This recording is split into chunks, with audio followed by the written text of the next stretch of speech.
The Twinsburg Fire Department was formed in May of 1919 with 25 founding members.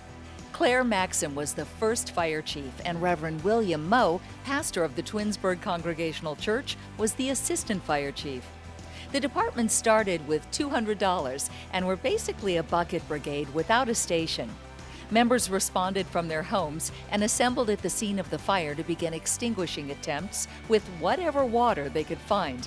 Typically, small ponds, creeks, and streams were utilized. Members voted Charles Shoemaker to fire chief, and the Reverend Moe was picked to remain as an assistant fire chief. Since Chief Shoemaker had an automotive repair business in town, the department's first acquired apparatus, a 25-gallon soda acid extinguisher mounted on a two-wheeled cart, was stored on site at the Shoemaker Bowen Garage. On May 12, 1923, the Chamber of Commerce received a promise from 163 different organizations and community residents to pay a total of $1,406.75 for the purpose of equipping the fire department with suitable motor apparatus and other equipment as may be necessary. The department's first motorized vehicle was a 1924 REO, and the soda acid extinguisher was modified and mounted onto the chassis. Today, the soda acid extinguisher, including the hand cart, is housed at the Twinsburg Historical Society. In 1956, the membership of Ladies Auxiliary financed a new fire station just west of the square. This building was home to TFD until June of 1979, when the department moved to its current location of Station Number 1 on Ravenna Road.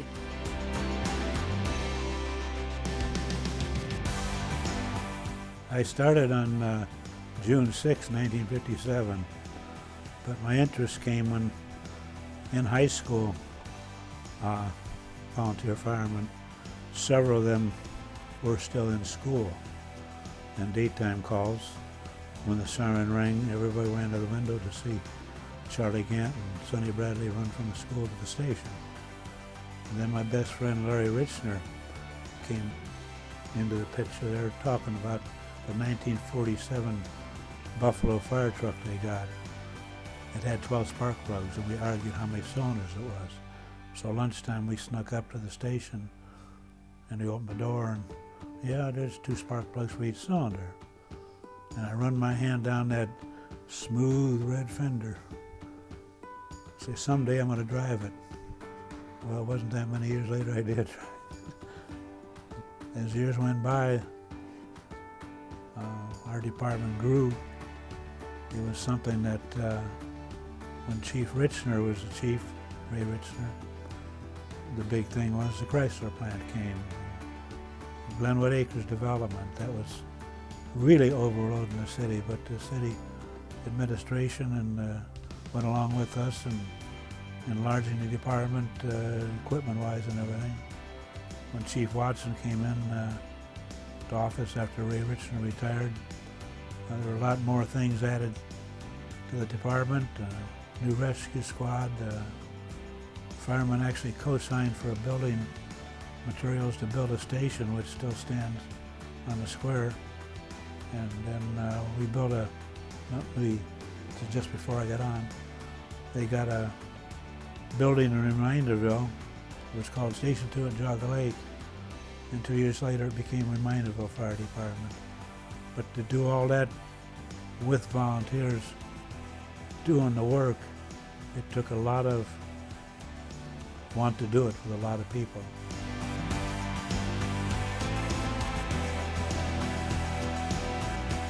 By the late 1960s, TFD was providing EMS service and transportation to emergency rooms with a 1969 Chrysler ambulance. The early 1970s saw a requirement by the state of Ohio for EMS providers to be more than first aid certified. On August 1, 1975, the EMTA certification was instituted. By the mid-1980s, our first group of paramedics became certified. TFD began providing limited paramedic services in September of 1986.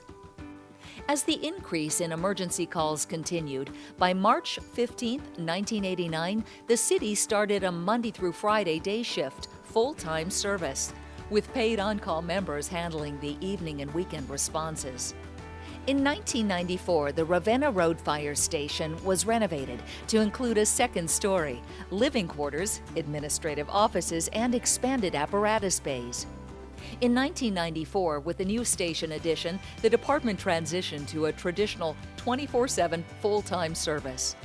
This is provided through a staff of 30 full-time members and 18 part-time members working in 24-hour shifts.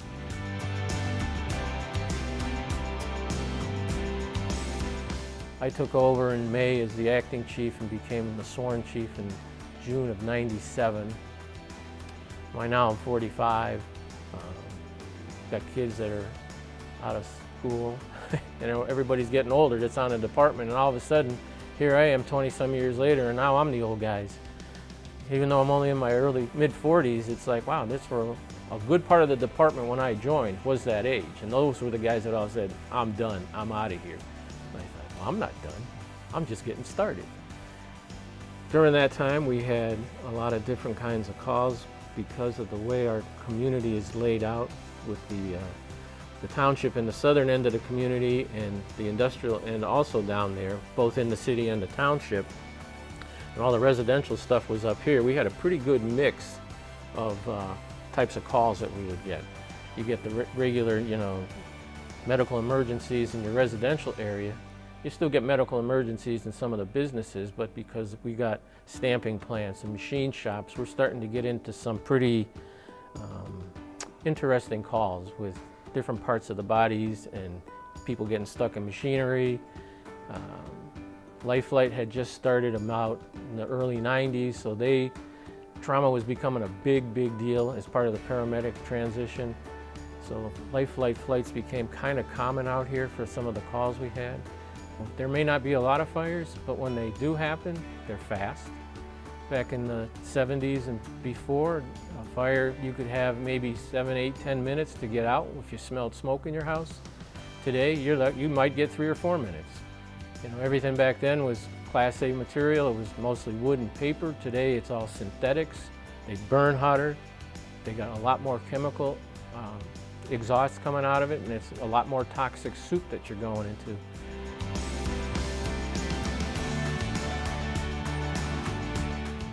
A second fire station was constructed on Glenwood Drive, just east of Darrow Road in 2007, to cover the expanding home building and population on the community's north side.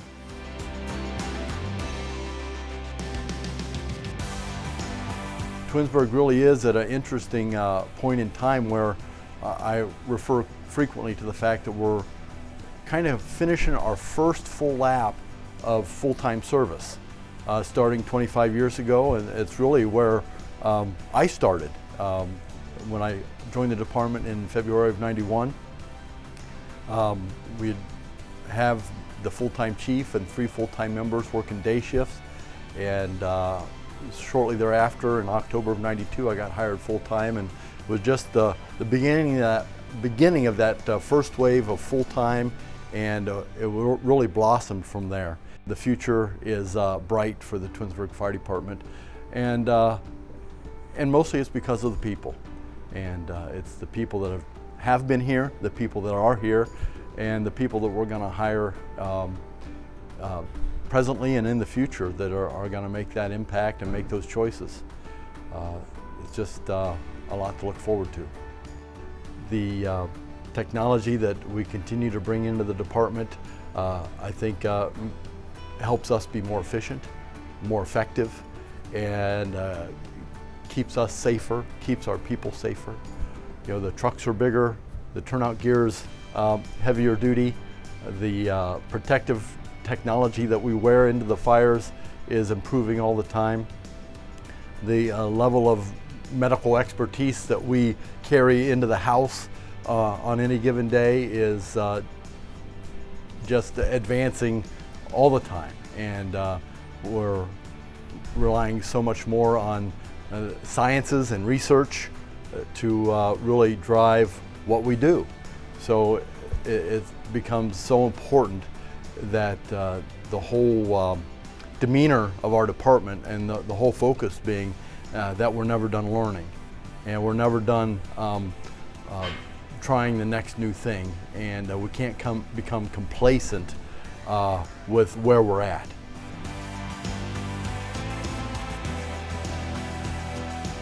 Today, Twinsburg Fire's fleet includes 3 advanced life support med units, 2 engines, a 104-foot aerial platform, a 109-foot ladder, a brush fire unit, special rescue mobile command post, a shift commander vehicle, a rural terrain vehicle, rescue boat, and vehicles utilized for chief officers and the Fire Prevention Bureau. Our staff members have received specialized training in hazardous materials response, confined space and high-angle rescue, swift water and dive rescue, SWAT paramedic, as well as incident management team functions. These members not only use their enhanced skills in Twinsburg, but they're also members of the Summit County Special Operations Teams, Metro SWAT, and Ohio Task Force 1. Some have used their skills on national disaster deployments. Additionally, the department has a full-time Fire Prevention Bureau that performs inspections on all city and township businesses, as well as comprehensive fire safety education programs in nearly all grade levels, and also for senior citizens. Inspectors are also trained as fire investigators. The staff conducts fire extinguisher and CPR AED training for businesses and the general public. The department is proud of their Explore program for young adults seeking a fire EMS career, and also administers the city's Community Emergency Response Team, which have a roster of 65 people who are well-trained in disaster response, traffic control, search and rescue techniques, and incident management functions. The Twinsburg Fire Department's mission is to improve the quality of life within the community by continuing to protect and preserve life while conserving property, utilizing specialized skills and compassion. We will accomplish this mission while maintaining a high regard for the safety and health of our personnel. We will maintain a high standard of training, a quality assurance program to ensure effective critique of department actions through feedback from community residents, and an effective communication system to tie all of this together. We will continue to demand the highest professionalism from our own members to provide this service. Our members shall continue to carry on the legacy set forth by our predecessors during our first 100 years, and we vow to honor their memory by continuing their dedication to the community and passion for firefighting.